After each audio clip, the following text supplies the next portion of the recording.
đầy màu bịt là nắng ai yong hong đầy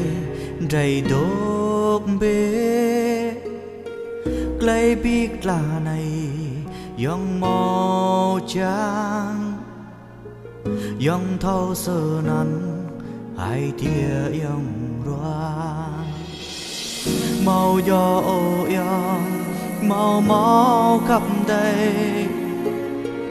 bia đạc lấy tiếp rây này bỏ hóng knap đầy mà rây cơ yong doa đá yong này màu tiếp rong mà đây ô đầy rằng cơ yong lệ năn bác rây cơ yong dài á màu thầu lọ vít chim làm trong này gần tươi thâu sang lệ đây màu xa hoài đây sang hợp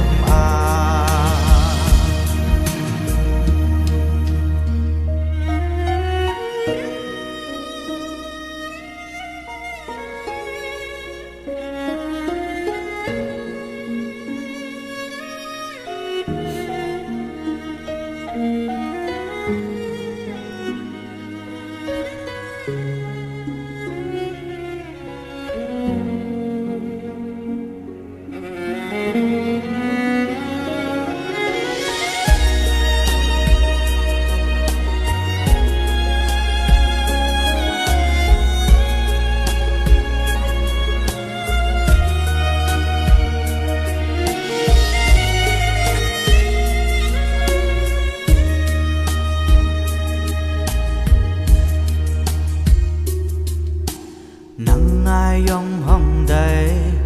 đầy màu bịt là nắng ai yong hong đầy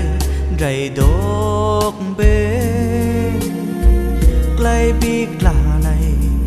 yong màu trắng yong thâu sơ nắn hai tia yong roa màu gió yong màu máu khắp đây bia đạc lấy tiếp rây này bỏ hóng knap đầy mà rây cơ yong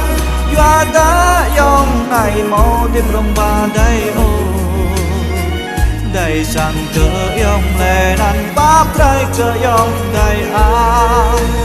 màu thầu lọ vít chim làm trong này gần tươi thâu sang lệ đây màu xa hoài đây sang hợp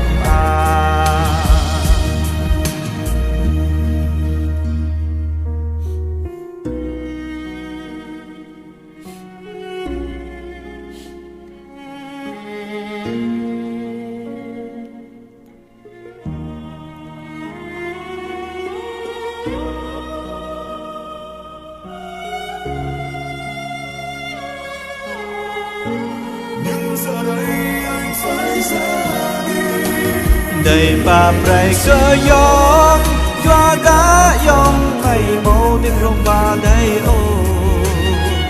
đầy sang cơ yong lệ năn bác rây cơ yong đầy á màu thầu lọ vít chim làm trong này gần tươi thâu sang lệ đây màu xa hoài đây sang hợp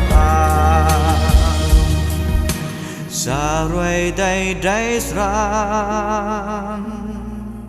lo